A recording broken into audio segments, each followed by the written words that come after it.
धूप है, इतनी धूप में आप यहाँ बैठे हैं, आपको जाना था नारायणपुर छंगा, लेकिन वहां नहीं जा पा रहे हैं। मैं आपसे फिर ये कह रहा हूँ, मैं संविधानवादी हूँ, हिंसा का समर्थक नहीं, लेकिन मैं अपने लोगों को कब तक मरते देखूं? क्या हमारे लोग मरने के लिए पैदा हुए हैं? पुलिस के चाहने पे पुलिस किसकी है? सरकार की। सरकार किसकी है? उत्तर प्रदेश में भारतीय जनता पार्टी के मुख्यमंत्री कौन है? योगी आदित्यनाथ। योगी आदित्यनाथ नहीं चाहते, योगी आदित्यनाथ हमारे लोगों को न्याय नहीं दिलाना चाहते। उन्होंने जो उम्मीद मुझसे लगाई उस उम्मीद को पूरा करने, भाई होने के नाते भाई का फर्ज निभाने के लिए जा रहा हूं। इसके लिए मुझे कितना कष्ट सहना पड़े मेरे लोगों को, हम लोग सहेंगे नहीं सहेंगे? हम लोग हटने वाले नहीं। मैं कह रहा हूँ, अगर पुलिस लाठी गोली से, देखिए हम संविधानवादी हैं, हम हिंसा का समर्थन नहीं करते, लेकिन पुलिस लाठी गोली चला के हमें रोकना चाहती तो हमारे सीने खुले। पुलिस गोली चलाए, हम लोग गोलियों का पीठ नहीं दिखाएंगे। मैं आपको वचन देकर, ऐसा लगता है कि पुलिस एडमिनिस्ट्रेशन मिलके और सरकार मिलके हम वहाँ नारायणपुर छंगा ना पहुंचे, हमें रोकना चाहिए। FIR नहीं हुई थी, मैंने तभी सम्मानित सीनियर अधिकारियों को कहा कि भाई FIR क्यों नहीं कर रहे हो, तो उन्होंने कहा FIR कर रहे हैं हम लोग, ताकि इस व्यक्ति का नाम हटा दो। बीजेपी के कोई पूर्व के जो है प्रत्याशी हैं पिछली बार के, उनका नाम था FIR में, जिनका नाम हटा दो। पीड़ितों का कहना था कि ये मुख्य आरोपी है। पिछले कुछ समय से देख रहे हैं कि जहाँ पर भी कुछ विवाद होता है और वहाँ कोई भी नेता जाना चाहता तो प्रशासन सरकार वहाँ जो है जाने नहीं देती है। इसको किस तरीके से आप, ये लोकतंत्र का कहाँ कानून व्यवस्था? आप बताओ, कानून व्यवस्था होती तो हम लोग ये जो हजारों की संख्या में लोग अपना काम छोड़ के यहाँ धूप में बैठे होते। क्या हम पे काम नहीं है क्या? हम पे तो चुनाव है, हमारी यात्रा शुरू होने वाली है, पूरा एडमिनिस्ट्रेशन, पूरी पुलिस व्यवस्था लग गई आरोपियों को बचाने में, उल्टा पीड़ितों मुकदमा करी, तो हम जैसे लोग क्या करें? चुप बैठ जाएंगे। सांसद चंद्रशेखर आजाद ठाकुरद्वारा के नारायणपुर छंगा जाने के लिए निकले थे, लेकिन उनको सोहारा में डिटेन कर लिया गया और सोहारा का शुगर मिल है, जहाँ पर तपती धूप में खुद सांसद जो है यहाँ पर धरने पर बैठे हैं। समान पार्टी का कार्यकर्ता, पसीने से आपको नजर आ जाएगा कि कितनी तेज धूप है। इतनी धूप में आप यहाँ बैठे हैं, आपको जाना था नारायणपुर छंगा, लेकिन वहां नहीं जा पा रहे हैं। आप नारायणपुर छंगा गए? जी मैं गया था। एक वीडियो वायरल हुई, इसमें वो बहनें मांग कर रही हैं, किसी मीडिया के बंधु ने जो देहाती पत्रकारिता करते हैं, उन्होंने वो जगह जाके अपनी बात रखी, उनके दिल की बात पूछी। उन्होंने कहा कि भाई को यहाँ हमारे पास आना है। ऐसे तो मैं उनको फोन से बात कर लेता, लेकिन मैं उनकी बात को सुन के, उनका भाई होने के नाते और उनमें विश्वास होने का, क्योंकि उनका विश्वास हम लोगों का, इसलिए मैं उनके बीच जाने के लिए यहाँ आया।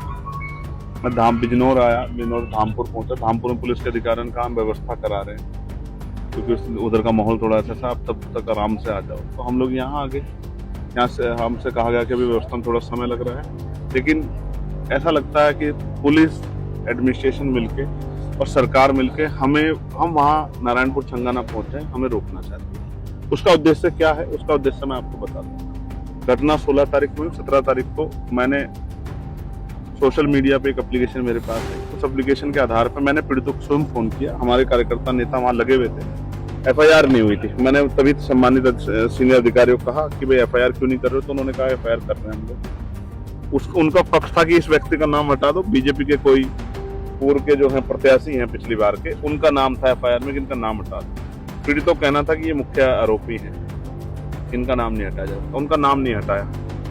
तो फिर भी घर है यहाँ, मैं नेता नहीं, ये बिजनौर है, यहाँ का मैं बेटा।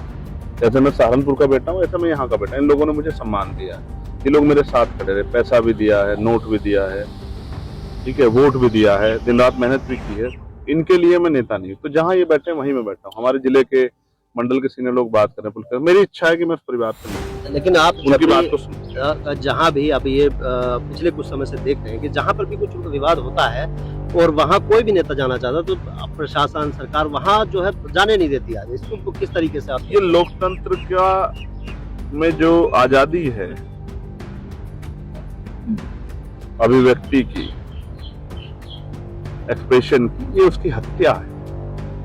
ये जिंदा संविधान की हत्या है जो इस सरकार के लोग कर रहे हैं, और इसलिए कर रहे हैं क्योंकि ये अपराध को छिपाना चाहते हैं। मेरे वहां जाने से क्या ऐसा जो बाहर आ जाएगा? कानून व्यवस्था खराब हो जाएगी। अच्छा आप बताओ, जिस प्रदेश में महिलाओं को सरेआम पीटा जा रहा हो, लोगों की हत्याएं हो रही हो, लोगों को मारा जा रहा हो, आप क्या मानते हैं उसमें कानून व्यवस्था? उस प्रदेश में कहाँ कानून व्यवस्था? आप बताओ।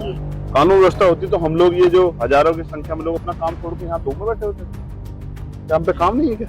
हम पे तो चुनाव है, हमारी यात्रा शुरू होने वाली है, संविधान बचाओ, वो सत्ता परिवर्तन यात्रा 4 जून से हमारी यात्रा जो है जब शुरू होने वाली है, फिर वो मेरठ जाएगी, फिर वो शामली जाएगी। हम लोग यहाँ क्यों बैठते भाई? हम पे काम नहीं है क्या? पुलिस अपना काम करती ईमानदार से 1 महीना हो गया, हम तो इंतजार करके जा रहे हैं, तो पुलिस का अपना काम नहीं किया। जब पूरी सरकार पूरा एडमिनिस्ट्रेशन, पूरी पुलिस व्यवस्था लग गई आरोपियों को बचाने में, उल्टा पीड़ितों को मुकदमा करी, तो हम जैसे लोग क्या करें, चुप बैठ जाए क्या? अभी मैं नारायणपुर की तरफ से आया हूँ। नारायणपुर से लेकर और यहाँ तक हर जगह जगह जगह बैरिकेडिंग है और भारी पुलिस बल तैनात है। तो अगर ऐसी स्थिति अगर नजर आती है कि शायद आपको वहाँ ना जाने दिया जाए, फिर उस स्थिति में आप क्या करें? आप भी यही, मैं भी यही, कोशिश करते रहेंगे। जिस तरह की आवश्यकता पड़ेगी, जिस तरह कोशिश करनी पड़ेगी, करेंगे। मैं आपसे फिर ये कह रहा हूँ, मैं संविधानवादी हूँ, हिंसा का समर्थक नहीं, लेकिन मैं अपने लोगों को कब तक मरते देखूं? क्या हमारे लोग मरने के लिए पैदा हुए हैं? क्या हमारी हर बहन बेटी किसी भी जाति धर्म का, उसका सम्मान नहीं होना चाहिए? उनके सर फोड़ दिए गए, उनके साथ छेड़खानी की गई, आरोपी खुलेआम घूम रहे हैं, गांव में रात को गाड़ियां लाकर उन पर दबाव बनाते हैं, फैसले के लिए दबाव बना रहे हैं, धमकियां दे रहे हैं। क्या करें हम लोग बैठे? जो वीडियोस वायरल हुए हैं उसमें साफ दिख रहा है कि कौन लोग झगड़ा कर रहे हैं। अगर पुलिस चाहे तो वहां से एविडेंस कलेक्ट करके वहां से पहचान करके जो है जो भी लोग थे दोनों तरफ से उनको वहां से आसानी से गिरफ्तार किया जा सकता। तो पुलिस के चाहने पे पुलिस किसकी है? सरकार की। सरकार किसकी है? उत्तर प्रदेश में भारतीय जनता पार्टी के मुख्यमंत्री कौन है? योगी आदित्यनाथ। योगी आदित्यनाथ नहीं चाहते, योगी आदित्यनाथ हमारे लोगों को न्याय नहीं दिलाना चाहते। इनको भी हमारे लोग जवाब, दलित, पिछड़े, मुसलमान, आदिवासी, गरीब समाज जो है, इनको भी ये जवाब देगा, भूलेगा नहीं। आप समझो कानून व्यवस्था खत्म हो गई। अभी कुछ दिनों पहले एक मिल में या एक शायद कोई कंपनी थी, वहां जो है घुस के अंदर हत्या कर दी गई। क्या बचा है प्रदेश में? ये भी तो नहीं पता कब किसकी हत्या हो जाएगी। स्थिति बहुत खराब है। और देखो जनता देख रही है, कौन संघर्ष कर रहा है, कौन हाथ पे हाथ रख के बैठा है, कौन लड़ रहा है। आरोप क्योंकि बीजेपी नेता पे हैं, इसलिए भी जो है अब पीड़ित परिवार थोड़ा सा डरा हुआ है। वो लोग, मैं गया था, मैं बता रहा हूँ आपको कि वहाँ जो सिचुएशन है वो लोग थोड़ा सा सहमे से हैं, डरे से हैं, क्योंकि सामने पावरफुल जब लोग होते हैं तो आप समझते हैं कि किस तरीके से काम होता है। ये बात मैं भी समझता हूँ, इसलिए तो मैं जा रहा हूँ उनका मनोबल जो गिर गया है उसको बढ़ाने के लिए, उनको विश्वास दिलाने के लिए कि वो अकेले हम लोगों के साथ हैं, इसलिए तो जा रहे हैं। वरना विश्वास कीजिए, मैं वहीं जाता हूँ जहाँ न्याय में देरी हो रही होती है, जहाँ न्याय हो जाता है, घटना कितनी बड़ी क्यों ना हो, मैं अक्सर नहीं जाता। लेकिन जहाँ पुलिस, एडमिनिस्ट्रेशन और सरकार एक तरफ खड़ी जाती है आरोपी के पक्ष में, तब मुझे जाना पड़ता है। मैं मजबूर होकर जा रहा हूँ, मेरे पास बहुत काम है, मुझे अपने लोगों को सत्ता में लाना है 27 में, लेकिन मैं मजबूर होकर जा रहा हूँ, पीड़ा के साथ जा रहा हूँ, अपनी बहनों को न्याय दिलाने। उन्होंने जो उम्मीद मुझसे लगाई, उस उम्मीद को पूरा करने, भाई होने के नाते भाई का फर्ज निभाने के लिए जा रहा हूँ। इसलिए मुझे कितना कष्ट सहना पड़े, मेरे लोगों को हम लोग सहेंगे नहीं सहेंगे, हम लोग हटने वाले नहीं। मैं कह रहा हूँ, अगर पुलिस लाठी गोली से, देखिए हम संविधानवादी हैं, हम हिंसा का समर्थन नहीं करते, लेकिन पुलिस लाठी गोली चला के हमें रोकना चाहती है तो हमारे सीने खुले। पुलिस गोली चलाए, हम लोग गोलियों का पीठ नहीं दिखाएंगे, मैं आपको वचन देकर कहता हूँ, लेकिन हम डरेंगे। हाँ, हम गोली खा लेंगे, तीनों पे गोलियां खा लेंगे, लेकिन हम पीठ नहीं दिखाएंगे, मैं आपको वचन देकर कह रहा हूँ। तो सांसद चंद्रशेखर आजाद के माथे से टपकता पसीना ये बता रहा है कि यहाँ पर कितनी गर्मी है, और इतनी गर्मी में कार्यकर्ता और खुद सांसद यहाँ पर बैठे हैं, तो इससे अंदाजा लगाया जा सकता है कि वो किस तरीके से जो है नारायणपुर जाने की कोशिश कर रहे हैं।